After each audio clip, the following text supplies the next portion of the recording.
मंत्री अजीत पवार को ले जा रहा विमान 28 जनवरी को उस समय दुर्घटनाग्रस्त हो गया जब वो पुणे के पास बारामती हवाई अड्डे पर लैंड करने की कोशिश कर रहा था। अजीत पवार के साथ जिन अन्य लोगों की इस घटना में मौत हुई उनके नाम हैं सुमित कपूर, शांभवी पाठक, विदीप जाधव और पिंकी माली। उड्डयन मंत्रालय ने विमान के बारामती एयरपोर्ट पर लैंड करने से पहले पायलट और एटीसी के बीच हुई बातचीत का ब्यौरा भी जारी किया है।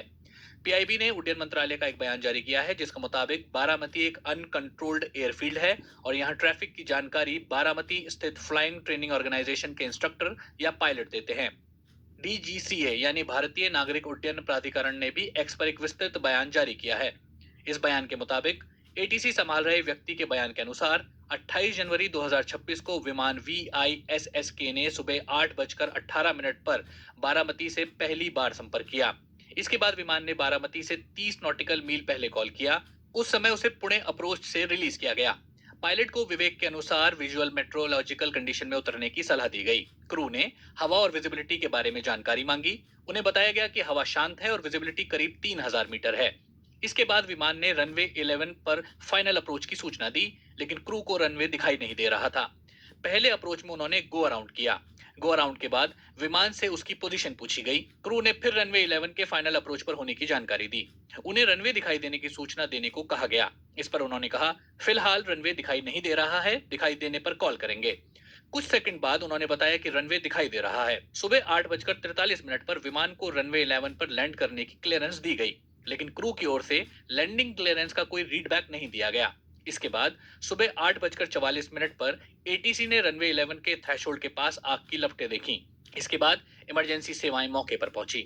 विमान का मलबा रनवे 11 के थ्रेशोल्ड के पास बाईं ओर पाया गया। मंत्रालय ने कहा है कि विमान दुर्घटना जांच ब्यूरो यानी AAIB ने मामले की जांच अपने हाथों में ले ली है। AAIB के डीजी जांच के लिए दुर्घटना स्थल पर पहुंच रहे हैं। इस मामले में आगे की जानकारी उपलब्ध होने पर साझा की जाएगी। पीआईबी ने जो नागरिक उड्डयन मंत्रालय का एक बयान जारी किया है उसके अनुसार VTSSK LJ-45 चार्टर विमान मुंबई से बारामती जा रहा था। लियरजेट 45 श्रेणी के प्लेन मध्यम आकार के बिजनेस जेट विमान हैं, जिन्हें कनाडा की कंपनी बम्बार्डियर एरोस्पेस ने बनाया है। दुनिया भर की कई चार्टर फ्लाइट कंपनियां इस प्रकार के विमानों का इस्तेमाल करती हैं। इस विमान में अधिकतम 8 यात्रियों के बैठने की जगह होती है। इस विमान में 2 Honeywell TFE 731-20 ARBR turbofan engine होते हैं। मंत्रालय ने जो जानकारी दी है उसके अनुसार ये विमान दिल्ली स्थित VSR वेंचर्स एविएशन कंपनी का था और इसका मैन्युफैक्चरिंग ईयर साल 2010 था। इस कंपनी के पास 17 और विमान हैं। इनमें 7 लियरजेट 45, 5 एम्ब्रेयर 135 BJ विमान, 4 किंग एयर B200 और 1 पिलाटस PC-12 विमान है। बयान के अनुसार फ्लीट का आखिरी रेगुलेटरी ऑडिट DGCA की ओर से फरवरी 2025 में किया गया था और इसमें कोई खामी दर्ज नहीं की गई थी। BBC मराठी के अनुसार इससे पहले इसी कंपनी का ऐसा ही एक विमान साल 2023 में मुंबई में लैंडिंग के दौरान हादसे का शिकार हुआ था।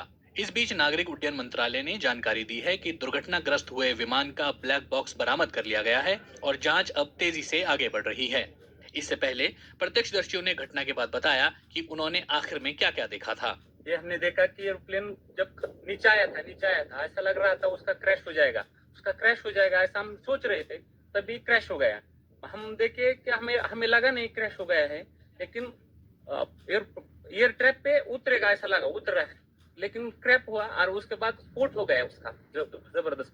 स्फोट होने के बाद वो हम देखने आए, पहले देखा तो उसको आग लगी थी पूरे प्लेन को, और उसके बाद 4-5 स्फोट हो गया विमान में उसका। और उसके बाद बहुत लोग आ गए और उसने निकलने की कोशिश की, लेकिन बड़ी आग लगी, उसके कारण कोई मदद नहीं कर सकता।